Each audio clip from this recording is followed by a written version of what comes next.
Hello everyone. Now, in today's session of microprocessor and microcontroller, we are going to start with our new unit, that is unit 3, that is introduction to 8-bit AVR microcontroller. Clear? In the last sessions, we have discussed or we have completed that our unit 2 that was based on microprocessor 8085 and microcontroller 8051. And right now, from the third unit onwards in our syllabus, we will cover the programming as well as the architecture pin diagram of AVR family. Right? So the unit 3, starting the unit 3, that is introduction to 8-bit microcontroller. Today's lecture based on overview of AVR family. The topics to be covered in the following session are most common microcontroller unit, or we can say CPU, then 8-bit microcontrollers, embedded systems, then choosing a microcontroller and the AVR microcontroller family, and difference between RISC and CISC, and two types of architecture, that is Harvard and von Neumann architecture. Right? So these are the topics which will be covered in this session. Now, going with the first topic, that what are the most common controller units or processor units which we are using in our day-to-day life. First, when we talk about the 8-bit microcontroller unit, there are three examples based on 8-bit, that is AVR, which we are going to study right now, then PIC controller and 8051 controller, which we have already discussed its architecture and pin diagram in the last chapter. Then 16-bit microcontroller unit, that is contains the examples of 8086, 80186, 96196 and A68, HC, 12 and 16 series. Then 32-bit controller, that is ARM controller and PIC 32 controller. Right? So these are the most common controller units of processors which are using in our day-to-day life. Right? Now, we are talking about going about in detail on the 8-bit microcontrollers. So these both tables shows the various. First table shows the various companies which produce the 8-bit wide controllers. In this, as you can see, the company name Atmel, which has a which shows or which has an architecture of AVR and 8051. Right? So 8051 we have studied its architecture and pin diagram, and right now we are studying of AVR chips. Right? So both chips, whatever we have studied in our syllabus, that was based on Atmel series. That is called as having a prefix which is AT.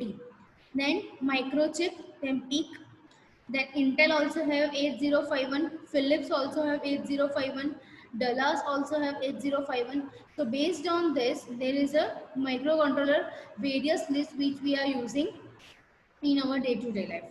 And in the next table that is shown, that is a comparison between 8051, PIC 80 and AVR. All three are the 40 pin package.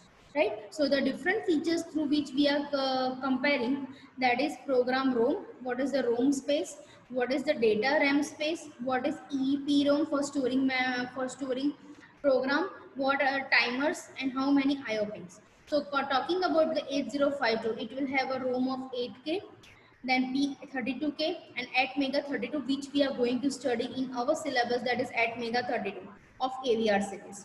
Right? We will have the program ROM of 32K. Then data RAM will have for 8052 256 bytes, PIC 2K, and similarly ATmega also have a 2K. Then EEPROM, 8052 doesn't have EEPROM, that means it doesn't have a separate memory. Then 256 bytes for PIC and 1 KB for ATmega 32. Then talking about the timers, for 8052 there are 3, for PIC there are 4, and for ATmega 32 there are 3, which we are going to study in detail in chapter 5. And IO pins. So IO pins there are in 8052 there are 32, PIC there are 35, and ATmega 32 there are 32. Right? So based on this comparison, right, we can say that the ATmega 32 is the right now used the most common controller for our applications. Right? And we are going to study this in detail about this programming language also. Now, talking about the embedded system. So what is basically an embedded system?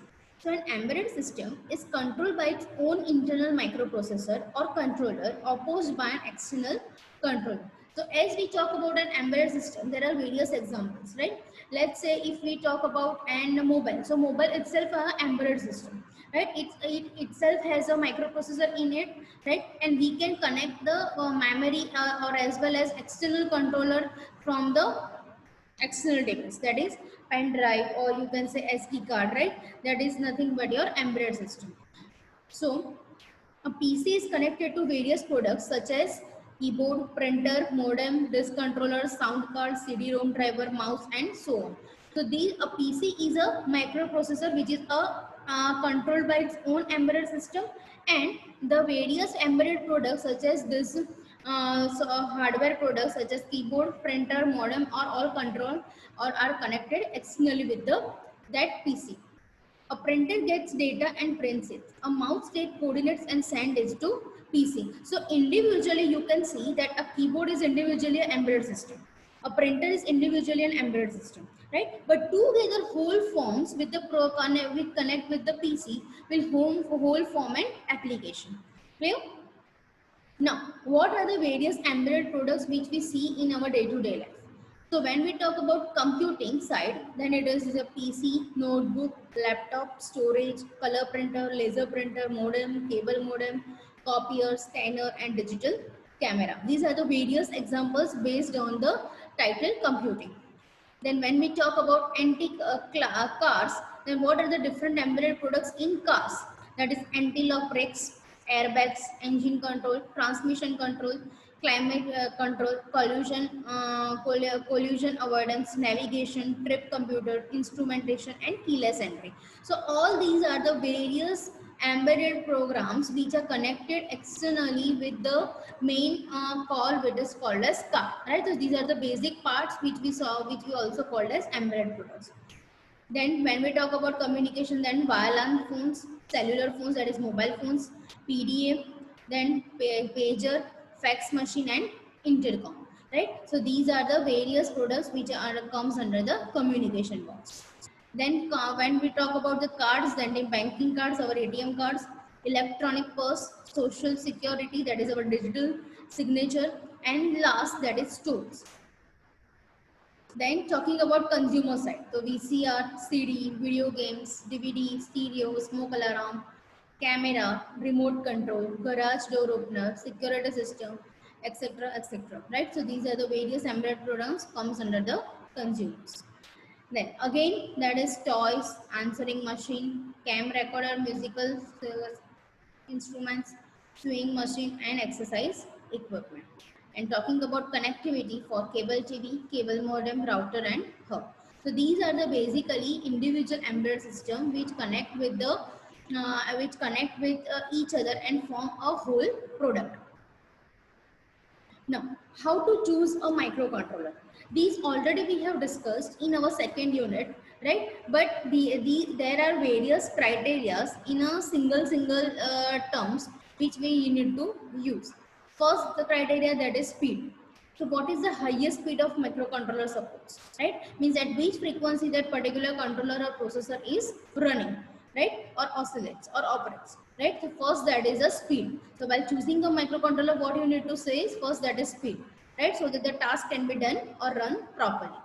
Second, that is packaging. Packaging, is it either a DIP, that is dual inline package, or a QFP, that is called flat package, or some other type. So what is this packaging type? How input output pins and pins are inbuilt with that particular controller. Then power consumption. This is the most important. They're critical for battery powered products, right? So how much power consumption can take place while we using a different microcontrollers. Then the amount of RAM and ROM on chip, that is nothing but memory, right? So based on the application, what we need a controller, right? On based on that we need a RAM and ROM. The number of timers and IO pins on the chip. So how many input and output device will be connected with that microcontroller, right? So that will depend on the choosing a microcontroller. Then cost per unit. right? If we make a whole product with different controllers, then which is the best microcontroller as per cost wise, and availability of compiler, simulator, and debugger. So once we have selected our controller, then what we need to say is we need to see our software part. As the compiler is available or not, simulator is available easily or not, debugger is available, that means software is available or not, that for particular run for particular microcontroller. And last, availability of chip in market, that means that controller is available easily or not, right? So for future use, if we make a product, then for future it will be available or not, what are its feature scope, that we need to see while choosing a microcontroller. Then the AVR microcontroller family.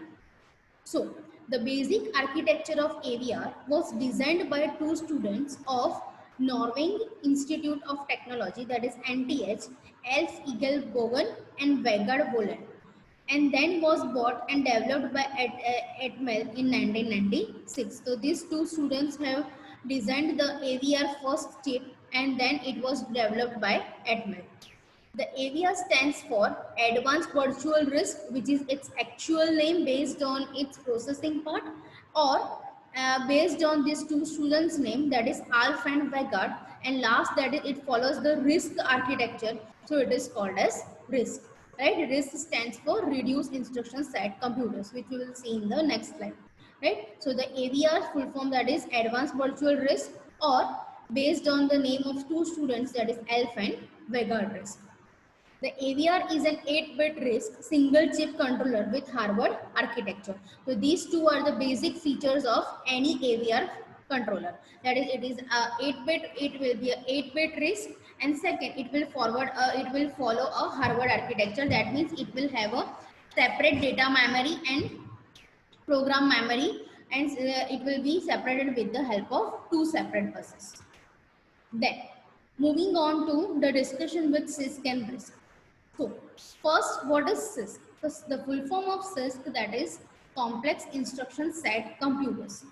So, now what does this CISC process of? So, the large number of instructions, typically from 100 to 250 instructions. What is the example of CISC? That is microprocessor 8085, which we have studied in chapter 2, that follows the CISC architecture, right? That is, its instruction set is very complex, right? Each and every type of instructions is provided by that processor.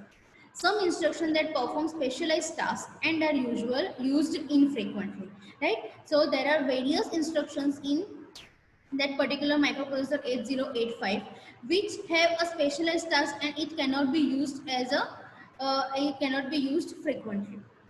A large variety of addressing modes, typically from 5 to 20 different modes. So addressing modes will be large.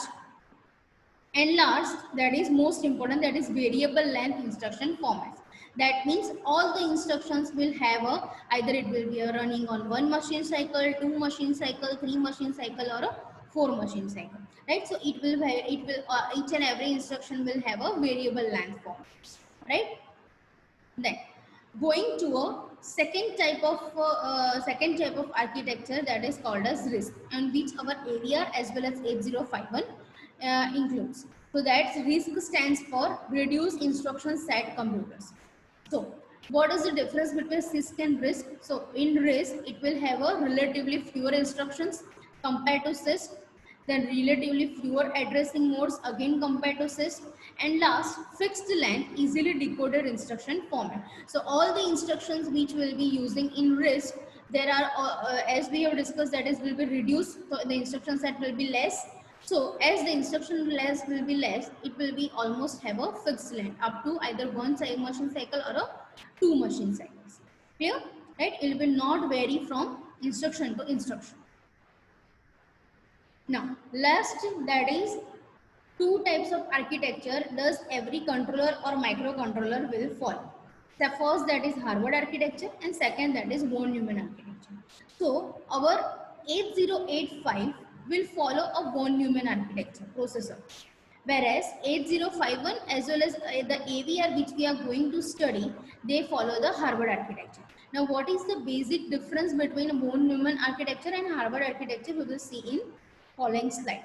So first we'll discuss about von Neumann architecture, which is also called as Princeton architecture. So the same bus is used for accessing both the code and data, right? So there will be a same data bus and address bus which will be used for program memory as well as data memory, right?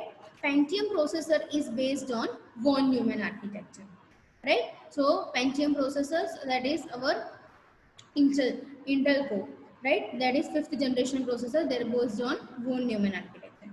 Then second, that is Harvard architecture. So separate bus is used for accessing code and data memory. So there will be a separate buses for code memory, that is program memory, as well as there will be a separate address and data buses for the data memory. That means we need a four set of buses. How much? First, that is a set of data bus for carrying data in and out to the CPU. That is data bus for the data memory, right? Second, that is an address of data bus for accessing the data. So for accessing the data into memory or IO device, what we need to do is that we need to give the memory address from the CPU. So that a memory address will be given by the address bus, which is individual for data memory. Then third, a set of data buses for carrying code into the CPU, right? So for code, for program code, we will have a separate data bus which will carry the code or instruction to the CPU. And last, at which instruction right now it is running, that is given, that is pointed out by the address bus, which is address bus for accessing that code, right? So these four buses are needed for the Harvard architecture. Two data buses for program and data memory, right, respectively, and as well as two address buses different for code and data memory, respectively. This is easy to implement inside an IC chip such as microcontroller, where both ROM code and data RAM are internal and distance are on the micron or millimeter scale, right? So there will be a small wires between this. So it is easy to implement if it is between an internal chip only, right? If we want to connect externally, then the more human architecture is better, which we have discussed the examples based on memory interfacing in 8085. Now, this is the architecture. First, on the top of view, it is shown as von Neumann architecture, in which there is one CPU, one code memory, which is program memory ROM, and data memory, which is RAM. So here on the above there is a address bus and data bus. Address bus A0 to A15 and data bus D0 to D7. Now, as you can see here, the address bus and data bus for core memory and data memory are same, right? So it follows the von Neumann. Whereas Harvard architecture will what have the CPU in the middle, and the both side there will be a code memory and the data memory, right? Then there will be a separate data bus for both data memory and code memory, as well as there will be a separate address bus for the data memory and the code memory. Clear? Right? Okay. So that's all for today's session. In the next session, we will going to continue with the architecture of AVR, and we will see its some features which we used in our next class. Thank you.